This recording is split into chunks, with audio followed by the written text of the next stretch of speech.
everyone, and welcome to my channel. Today we're going to be talking about what is crochet and how many different types there are.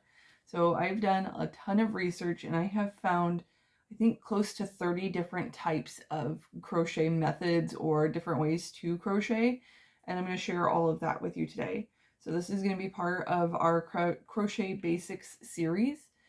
There's a lot of information to cover, so if you see me looking down, I've got some note cards with information that I've gathered, all of this research that I've done.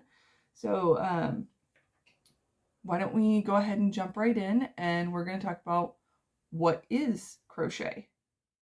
So what exactly is crochet?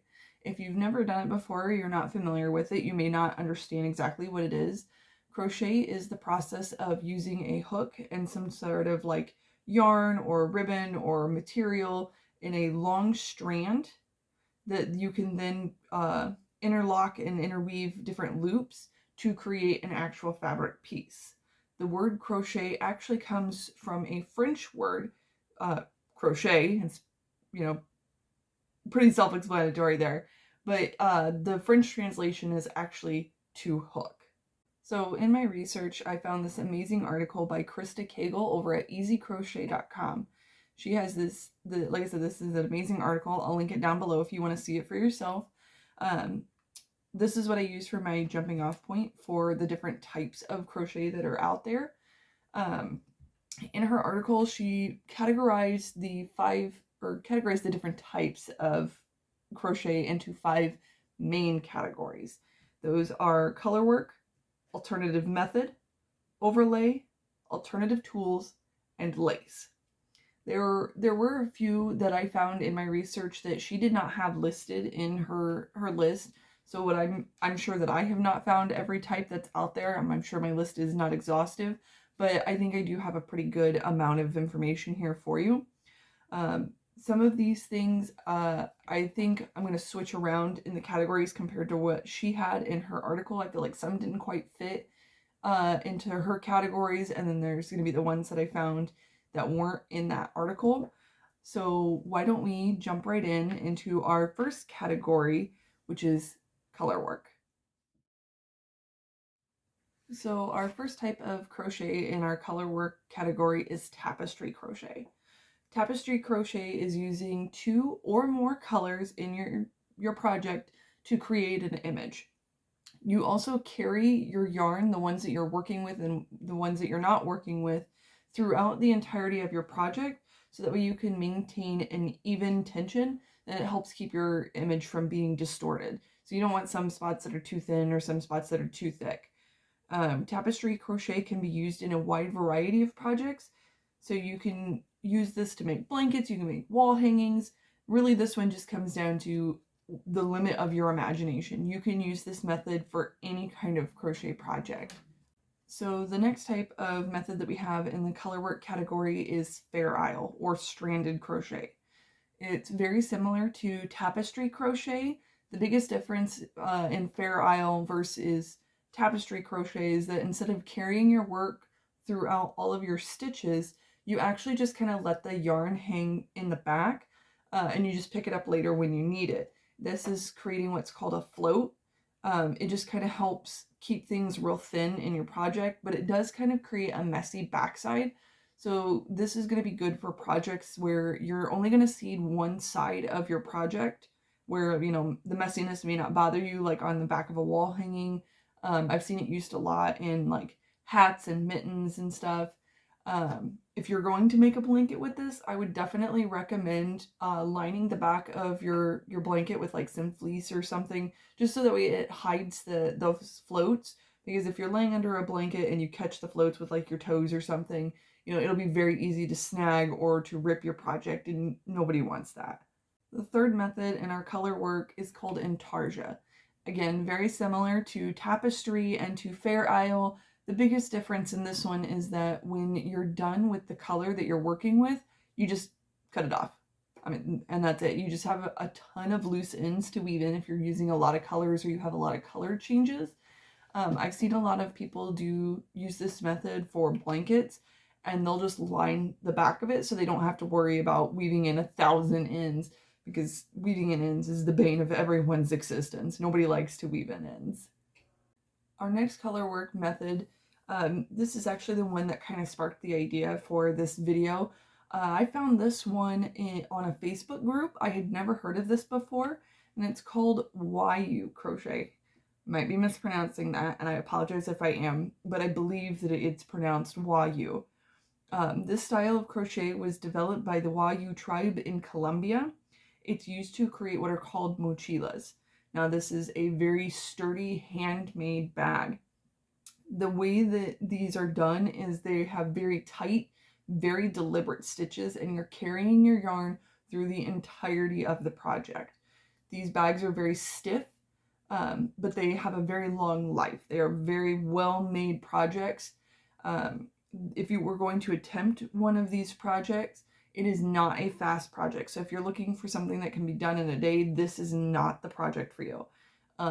These, like I said, they are very tight stitching, very deliberate stitching, and that's just to ensure the structure and the integrity of your project so that you get a long life out of them. And the last one that we have in our color work category is stained glass crochet. I feel like this one's more of a concept and less of like a method per se. More or less what you're doing is you're working your stitches for your entire piece, and then you're overlaying your contrasting color. So like I've seen a lot of people do use black or white for this one if they're having a lot of color in the main picture, to kind of create the beautiful kind of stained glass look to a project.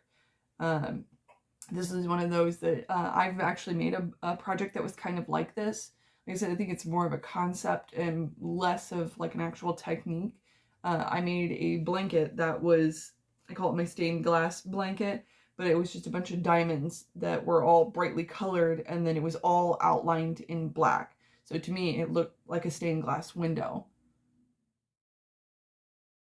Our next main category is alternative method. So this is just using different techniques to create whatever kind of image or texture that you're trying to go for in your project. This is probably also the biggest category that we have. This is where I put most of these different styles in. So I'll try to move through these pretty quickly so that way we're not stuck on this one forever. So we'll jump in with our first one, mosaic crochet. Mosaic crochet designs are created using single or double in either the front or the back loop of the previous round. Most projects that I've seen with this style is making like some sort of like geometric or repeating symmetrical kind of pattern to them. And it creates this beautiful textured piece that isn't entirely reversible. I have seen some that are. Usually the front side is the prettier side. It just kind of depends on what you're going for, but the back can look absolutely amazing as well. Our next method is called brioche, and this is a method that very heavily mimics knitting in the way that it creates an almost ribbing kind of effect. It's created out of post stitches and chains, and when you're working this, whatever kind of image or texture that you're going for in your project is only going to be visible on the front side of your project. The back side of this project is only going to look like plain stitches and chain spaces. Your back isn't going to be where the beauty of your project actually lies. Our next method is called fillet. Fillet crochet is this really cool method where you are creating blocks of either empty space or in a filled in space to create an image either in your negative or your positive space in your project. I've seen this done a lot for like baby blankets and stuff, or being able to like put someone's name or some sort of phrase in there. This is a super cool kind of project. More often than not, this is a non-reversible kind of pattern. So what you're doing on the right side of your project, it's just going to be mirrored on the back side, so it may not look as good, especially if you use wording. So everything will just be backwards in that one. But this is a really cool method if you're looking for something new. I would really highly recommend trying this out because that one's a nifty project. I've done a couple of these before. The next method is called hyperbolic. I think most people are actually pretty aware of this one, whether they realize it or not. I think it was last year or early last year that there was a pattern that went pretty viral. It's the crochet wind spinners. That is like a hyperbolic crochet. So you start out with like a chain and we'll say 5. Your next row is going to have 10 stitches. Then you'll have 30 stitches, and you're increasing at a standard rate where it's going to create like a ruffle effect almost. If you've seen the crochet wind spinners, you know exactly what I'm talking about. It makes that spiral. But this method is also really good for adding ruffles to, like, if you make a skirt or you want to have like ruffly sleeves on your shirt. It's a great way to be able to create that effect if you're looking for something like that.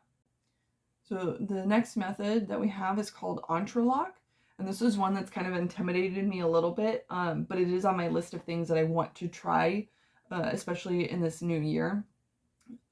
This style of crochet is creating diamonds within your work, and it's using the basics of Tunisian crochet, which we will talk about a little bit later in one of our other categories. But you are maintaining several stitches on your hook at the same time, and it creates these really cool looking patterns to them. This next method, I'm fairly certain everybody knows this one. It's amigurumi, or stuffies. But what I did learn was that amigurumi is the Japanese art of knitting or crocheting small stuffed creatures. It has become quite popular in the last couple of years. And one thing that I have learned personally in the things that I have done with amigurumi is that when you're creating your stitches, you want to yarn under instead of yarn over, because it creates much tighter stitching, and that way it's less likely for when you're stuffing your project for it to stretch and that stuffing to show through when you're finishing your project. This next method is fairly simple in the way that it's done. It's called overlay, and it is a method that is strategically using only the front loops or only the back loops of your previous stitches to create a layered or a textured look to your project. Our next method is called inset crochet. This method is worked back and forth, working 2 rows of one color at the same time. So it kind of gives you a mosaic kind of pattern that you can work without having a 1,000,001 ends to weave in. So if you're not looking for a project where you have a bunch of ends to weave in, this might be a good project for you to try. Clothesline crochet is another kind of crochet that's using something else to help create structure or sturdiness in your project.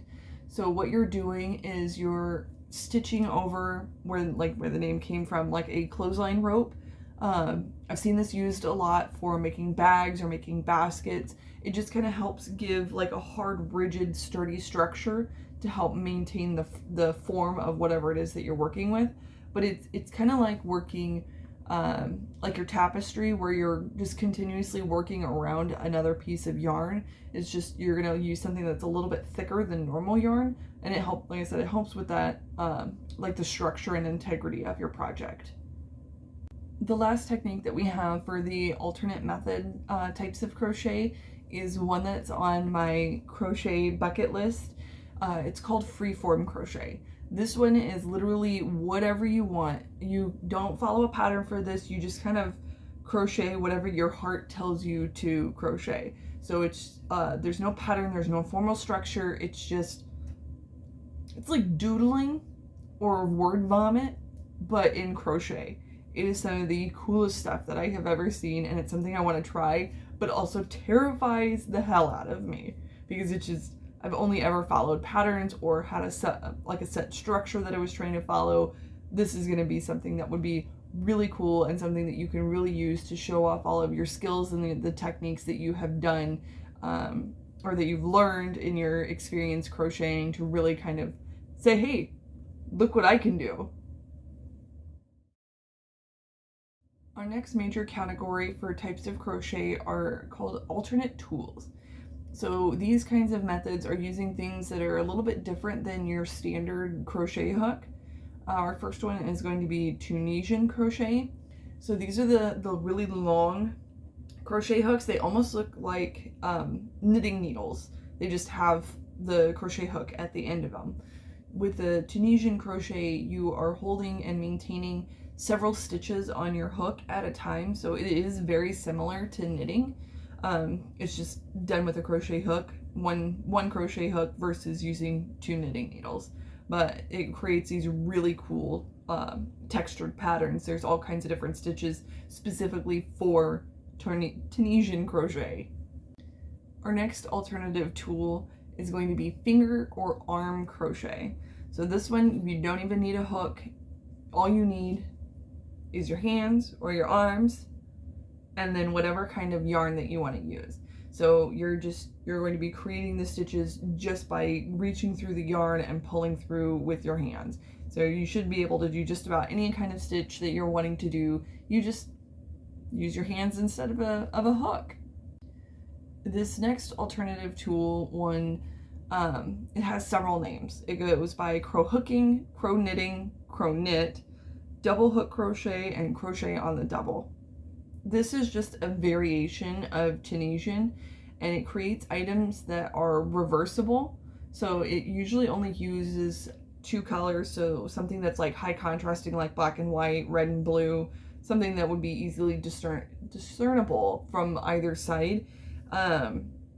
Where like your front side might be mostly color A or might be mostly white, where your back side would be mostly color B or black, for example. These make really cool blankets, especially if you're wanting something that is reversible. So this would be something that I would highly recommend making, or trying if you're looking for something new for like an alternative method. But it's again using almost like the Tunisian hooks, where you're going to want a longer hook to use it. So it's kind of a sister to Tunisian crochet, if that makes sense. Our next category is going to be lace work. This one I think definitely does deserve its own category because lace work is something in all of itself. It's very delicate, very deliberate kind of stitching that creates these very intricate, beautiful patterns. Lace work is something I don't know if I would ever try. It seems like it would be something that's very time consuming, but it definitely looks like it would be worth the challenge if it's something that you're willing to try.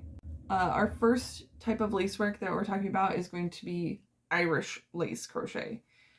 It's quite different to actual crochet. This was actually developed during the potato famine as a way for women to help bring in an income to their household so that they can be able to provide for their families. Irish lace is very detailed and intricate, and it's made of several different motifs or little pieces, appliques, that are then joined together to create one big piece. Because if you remember, they're all during the potato famine, they can't take a whole lot with them, or they may not be able to afford a whole lot at once. So being able to make these smaller pieces, whenever they have the free time to be able to make them, it kind of works out so that way you can save up, make all of these smaller pieces, and then have this great big project at the end when you finally decide that you're done with it. Our next type of lace is called hairpin lace, and it's named after the tool that was originally used to create this. So women used to use the hairpins that they would keep their hair up with. They were kind of like in a U shape that they would use to wrap around and weave the big loopy kind of patterns or their stitch work. Today there are actually adjustable hairpin lace. I'm gonna call it a loom. I don't know a better word for it, but it's more or less a loom that you use so that way you can create pieces that are a little more uniform if you're trying this method out. I would say that this is probably going to be better for more like accessory kind of things, like a scarf, something that you're not necessarily going to need for a structural purpose or something that would get like a ton of wear and tear. I think it would definitely be better for like a decorative piece of some sort, or like a wall hanging, something just to kind of like decorate your space. It seems like it's more of a decorative piece. I think I've said decorative like 14 times now. Our next method of lace work is called broomstick lace. Historically, this was done using a broomstick, hence the name. But what you're more or less doing is creating clusters of single crochets over like a dowel rod or historically a broomstick, you know, the name, to create these clusters of big open fabric. So that way it's kind of like a light drapey kind of fabric. Our next lace work method is actually called clones lace. It's a variation of Irish lace. This form of lace work originated in Clones, Ireland, again, during the potato famine.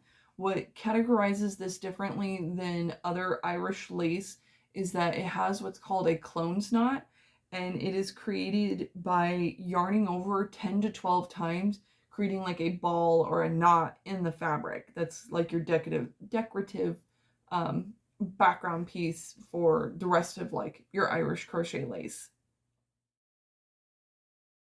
Our final category for today is a miscellaneous kind of category. These are ones that I didn't quite feel like they fit into any of the previous categories.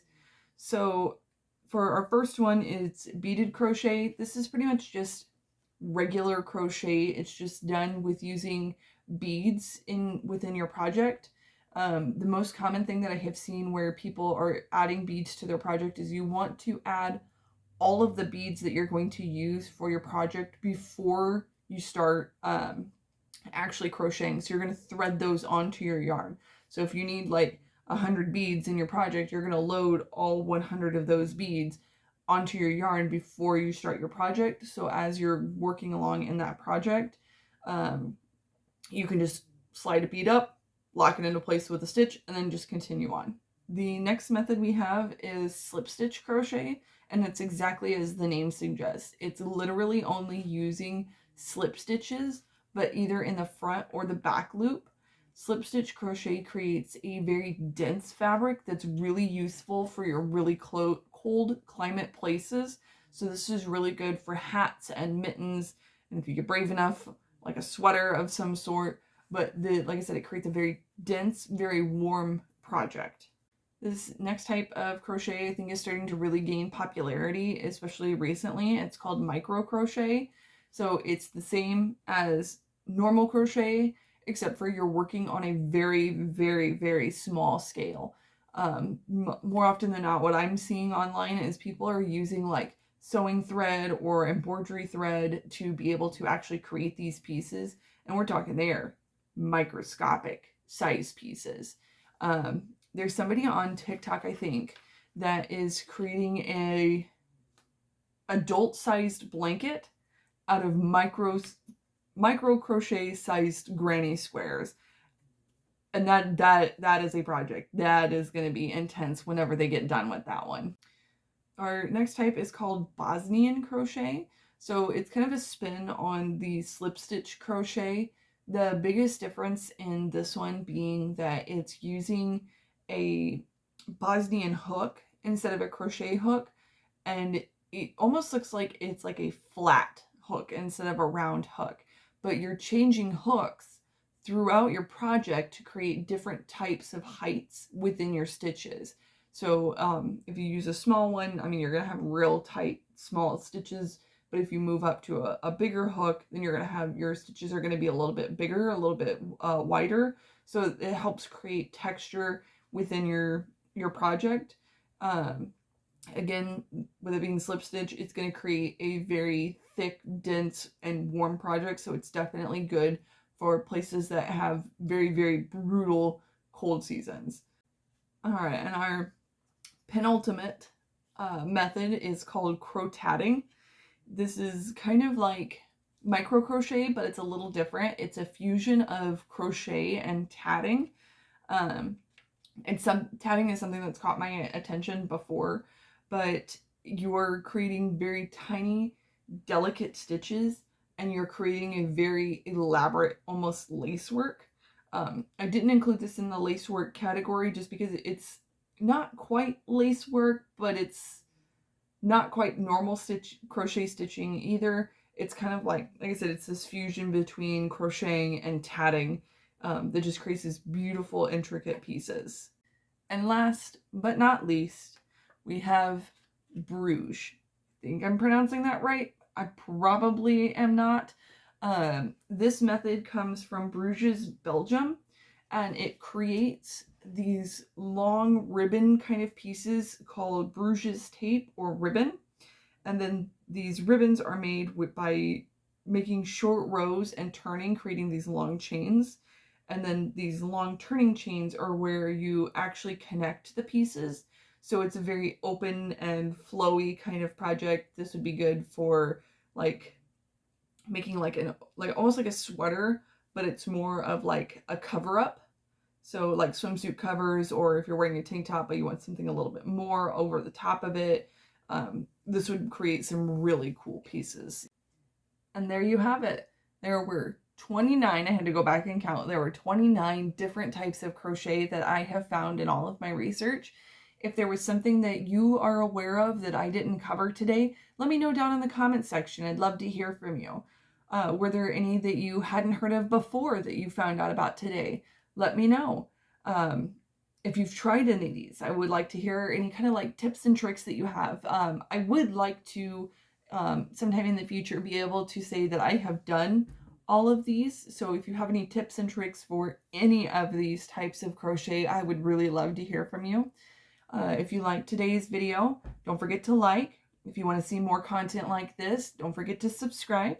And I will see you in our next video.